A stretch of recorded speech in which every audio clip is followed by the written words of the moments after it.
এ নাযাবা সন্মুখে এৰি থৈ আহাচোন কাষলে মোৰ নাচো এপাক গৈ। ভিডিঅ'টো ক্লিক কৰাৰ বাবে ধন্যবাদ জনাইছোঁ। আজি মোৰ সৈতে আছে সকলোৰে মৰমৰ কুমাৰ ভৱেশ দা।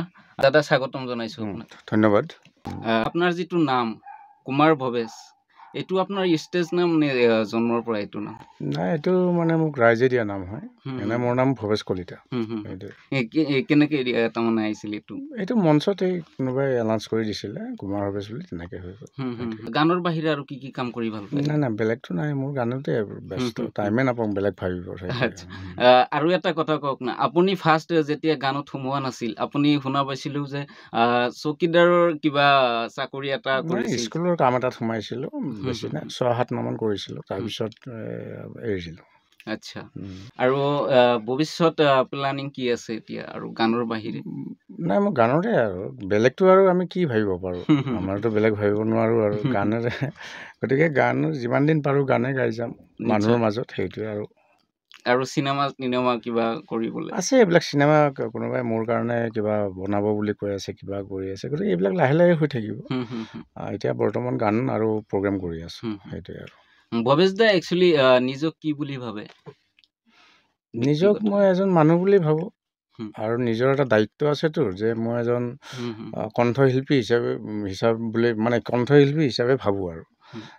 গতিকে দায়িত্ব থাকেতো, গতিকে তেনেকৈ ভাবোঁ। সৰুৰ পৰা বাল্যকালত কেনেকুৱা আছিল আপুনি? বাল্যকালত কেনেকুৱা আছিলোঁ, অলপমান দুষ্ট আছিলোঁ চাগে। গতিকে অলপতো দুষ্ট থাকিবই লাগিব, তেনেকুৱা। মায়ে তেতিয়া কিবা মাৰিছিল নেকি এনেকুৱা?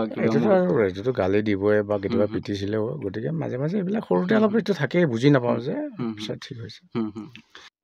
প্ৰেম আপোনাৰ জীৱনত হৈছিল নেকি? প্ৰেমটো মোৰ তেনেকৈ হোৱা নাই, প্ৰেমটো মোৰ সংগীতৰ লগতে হৈছে, গতিকে সংগীতৰ লগতে আছোঁ এতিয়া। প্ৰেম মানে কি একচুৱেলি অৰ্থটো আপুনি অলপ বুজাই কৈ দিয়ক। প্ৰেম বহুকেইটা আছে তোমাৰ। এতিয়া ছোৱালীৰ লগত প্ৰেম হ'ব পাৰে, মাৰ লগত প্ৰেম হ'ব পাৰে, দেউতাক প্ৰেম হ'ব পাৰে, ভাইটিক ভাল পাব পাৰা তুমি। প্ৰেম বিভিন্ন ধৰণৰ আছে, কিন্তু মোৰ প্ৰেমটো হ'ল কি, মোৰ প্ৰেম হৈছিলে মোৰ সংগীতৰ লগত, সেইটোৱে। আপোনাৰ জীৱনত আটাইতকৈ ধৰক ডিপ্ৰেশ্যন এটা এনেকুৱা চিষ্টেম যে চবতকৈ বেছি ডিপ্ৰেশ্যনত ভুগিব লগা হৈছিল, সেনেকুৱা এটা মুহূৰ্ত?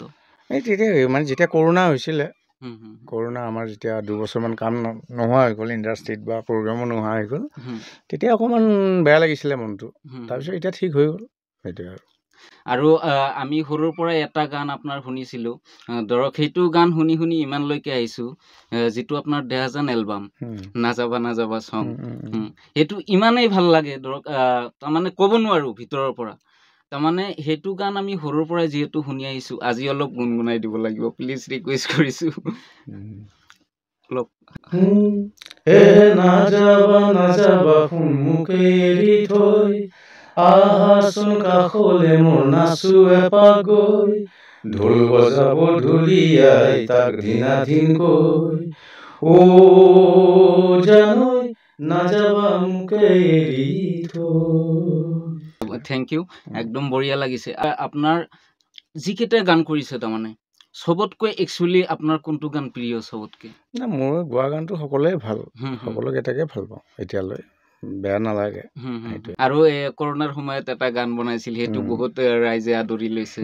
তাৰপিছত বানপানীৰ সময়ত এটা গাইছিলে, তেতিয়া আমি এইবিলাক শুনি থাকোতো। তুলনামূলকভাৱে আপুনি মডাৰ্ণ চং কম গায় নেকি? মডাৰ্ণ চঙেতো গাই আছোঁ এতিয়ালৈ। নাই, এতিয়া ধৰক আগত যিবিলাক গান, থলুৱা গান, যিবিলাক মাটিৰ গান আছিল, তাতকৈ এতিয়া মানে অলপ ধৰক সিমান এটা, এতিয়াও আপুনি মাটিৰ লগত বা জেনেৰেল মানুহৰ লগত যেনেকুৱা আমি এতিয়া কথা পাতি আছোঁ, সাধাৰণ মানুহৰ নিচিনা, তেনেকুৱা গানবিলাক বনাই তাৰমানে ওলাই থাকে। মোৰ মাজে মাজে মডাৰ্ণো ওলাই, ফ'ক ওলাই, আমাৰ গাঁৱলীয়া পৰিৱেশত যিটো এটা মানে ছিষ্টেম আছে, কথা কোৱা, কিবা কোৱা, তেনেকুৱা ধৰণৰ গীত ওলায়। গতিকে যেতিয়া যেনেকুৱা ধৰণৰ গীত আমি মানে মানুহৰ মাজত দিব লাগে তেনেকৈ দি আছোঁ। নিশ্চয়। ধৰক আমাৰ মিৰ্জাত আপোনাৰ ষ্টুডিঅ'টো আপুনি কেনেকৈ ভাবিলে যে মই এনেকুৱা ঠাইত এটা ষ্টুডিঅ' বনাম? ইয়াত আমাৰ ইয়াত ষ্টুডিঅ' নাই আৰু মানে ইয়াৰে যিখিনি নতুন ল'ৰা ছোৱালী ওলাই আহিছে গোটেইখিনি গুৱাহাটীলৈ যাব লগা হয়। তেতিয়া মই আৰু ইয়াতে এটা কৰি দিলোঁ, মোৰো কামবিলাক হৈ থাকে আৰু বেলেগৰো কামবিলাক কৰি থাকে ইয়াতে। নিশ্চয়।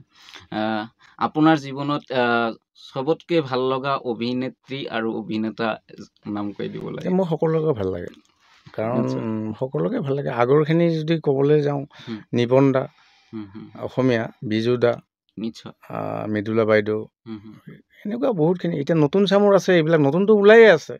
তুমি কাৰ নাম ল'বা আজিলৈ? নতুন আহিয়ে আছে। আজি যদি এজনে এখন চিনেমা বনাইছে, অহাকালি আৰু এজন বেলেগে কৰিছে। নিশ্চয়। গতিকে নতুনৰ নাম, নতুনখিনিকো ভাল পাওঁ, কিন্তু নাম কাৰ ক'ম, ইমান নাম ক'ব নোৱাৰি। আৰু আপুনি ইমান ব্যস্ততাৰ মাজত কেনেকৈ তাৰমানে নিজক মেইনটেইন কেনেকৈ কৰে, টাইমটো কেনেকৈ মিলায় বা ৰাতিপুৱাৰ পৰা কেনেকৈ? টাইমটোতো মিলাবই লাগিব, কাৰণ আমাৰতো ৰাতিয়ে কাম হয় আৰু দিনত শুওঁ, আকৌ গধূলি উঠি আকৌ কাম কৰোঁ, বা প্ৰগ্ৰাম থাকিলেও ৰাতিয়ে প্ৰগ্ৰাম থাকে আমাৰ। দিনত শুওঁ আৰু ৰাতি আকৌ প্ৰগ্ৰামলৈ যাওঁ, তেনেকৈ আৰু এডজাষ্ট কৰোঁ আৰু। দাদাৰ খংটো কেনেকুৱা? একচুৱেলি খংটোৰ বিষয়ে অলপ কৈ দিয়ক, কেনেকৈ মেইনটেইন কৰে সেইখিনি। খংটো চবৰে থাকে। উঠিলে আৰু নিজকে ঠাণ্ডা কৰি ৰাখোঁ আৰু, উপায়টো নাই। এইবিলাক কোনোবাই যদি কিবা, আমাকতো বাৰু নকয়েই, বেয়া ক'ব নকয়, বা আমাকতো কিমান মানুহে ভাল পায়, সঁচাকৈ ভালেই লাগে আমাৰ। কিন্তু কেতিয়াবা কিবা কথাত ঘৰত হওক বা কেতিয়াবা অলপ হৈ যায়, নিজকে অলপ কণ্ট্ৰল কৰি থৈ দিওঁ আৰু। আৰু এটা কথা, আপোনাৰ বলিউডত গান এটা কপি কৰা শুনা পাইছিলোঁ, সেইটো সেইবিলাক হৈছিলে। সেইবিলাক এতিয়া ঠিক হ'ব, এতিয়া এইবিলাক হৈ আছে, মই যাব লগা হৈ আছে, তাত যাম।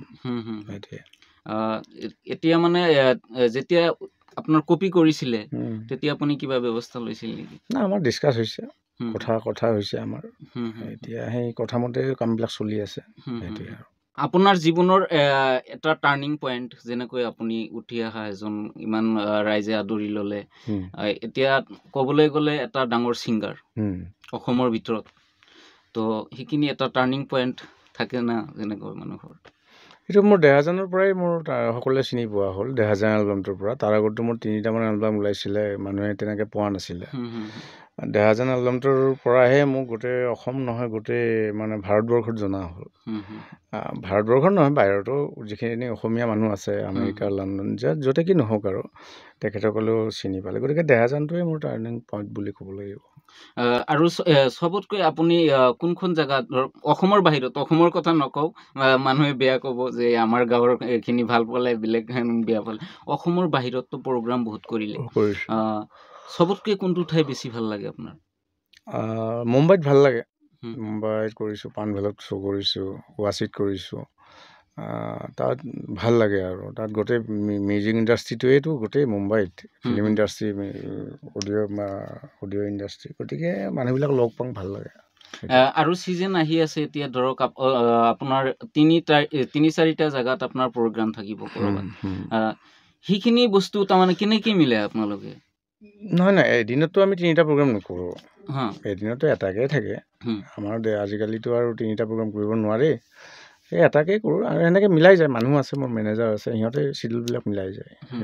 নাই, চিৰিয়েলি ধৰক আজি সেই ক'ৰবাত তাৰমানে ধৰক 7-8 ঘণ্টা লাগি যায় কেতিয়াবা কিছুমান জেগাত, আকৌ আহি কিনে মানে ৰাতিপুৱা আহি পায় বা একদম আবেলি আহি পায়, তেনেকুৱা চিষ্টেমত। তেতিয়া অকণমান কষ্ট হয়, তেনেকুৱা চিডিউল, মানে তেনেকুৱা টাইমটো হ'লে আমাৰ অকণমান খোৱাটো দিগদাৰ হয়, আকৌ গধূলি যাবৰে হয় প্ৰগ্ৰামত, গতিকে কষ্ট হয় অকণমান। সেইখিনি এডজাষ্ট কৰি লওঁ, আমি মিলাই লওঁ আৰু।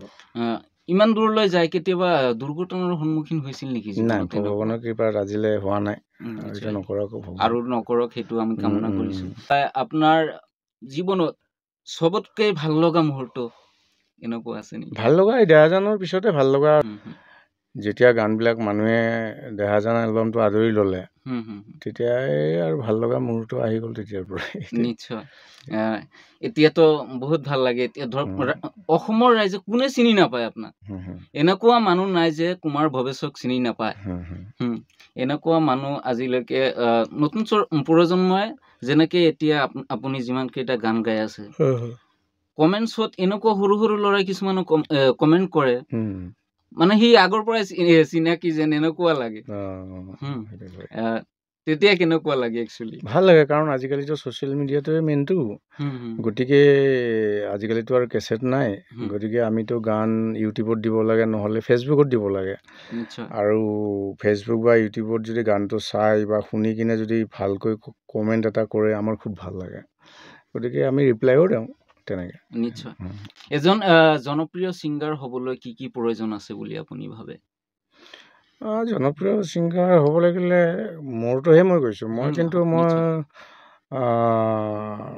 মেইনলি মানুহজন সঁচা হ'ব লাগিব নিশ্চয় মনটো ভাল হ'ব লাগিব নিশ্চয় কাৰো বেয়াটো ভাবিব নালাগে আৰু ডেইলি ৰেৱাজটো থাকিব লাগে বা সংগীতৰ মানুহখিনি বা যিখিনি মিউজিক ইণ্ডাষ্ট্ৰীৰ মানুহখিনিৰ লগত ভাল এটা ৰিলেশ্যনত থাকিব লাগে আৰু সকলোকে ভালদৰে মানে সন্মান কৰিব জানিব লাগে সেইটোৱে আৰু মোৰটোহে কৈছোঁ বেলেগৰটো কি নাজানো মই কিন্তু তেনেকুৱা ভৱেশ দাই কাক ফ'ল' কৰে একচুৱেলি এনেকুৱা এজন ব্যক্তি বা নকৰে নেকি ফ'ল' মানে মইতো ফ'ল' কাকো নকৰিলোঁ আগতে কৰিছিলোঁ মই কুমাৰ চানু কিশোৰ কুমাৰৰ গানবোৰ ফ'ল' কৰি গাইছিলোঁ নিশ্চয় তেখেতসকলৰ গীতবোৰ গাইছিলোঁ সেইটোৱে ফ'ল' কৰিছিলোঁ মানে কেনেকৈ গাই গানটো কেনেকৈ গাব লাগিব কিন্তু এতিয়াতো আৰু নিজস্ব এটা আহি গ'লতো এতিয়া ফ'ল' কৰা নাই আৰু এতিয়া বৰ্তমান কাকো পিতৃ মাতৃৰ বিষয়ে অলপ কৈ দিয়ক আছে মা এতিয়া আছে দেউতাটো নাই দেউতা 2007 ঢুকাইছিলে এনেকৈ আৰু ভাইটিহঁত আছে বাকী মোৰ ৱাইফ মোৰ ছোৱালী এনেকৈ আছে আপোনাৰ এইটো লাইনত অহাৰ বাবে চবতকৈ বেছি অৰিহণা কোনে যোগাইছিল অৰিহণাটো ঘৰৰ পৰাই আছে কিছু মোৰ ফালৰ পৰা আছে এনেকৈ মিলি কিনে হৈছে এতিয়াতো গান আৰু বহুত কেইটা আহি আছে দিন ৰাতি এতিয়া বিজি হৈ আছে নতুন চং কি আহি আছে দাদা এতিয়া নতুন চং মানে ছেপ্টেম্বৰৰ 1 তাৰিখে এটা মোৰ নতুন গীত আহি আছে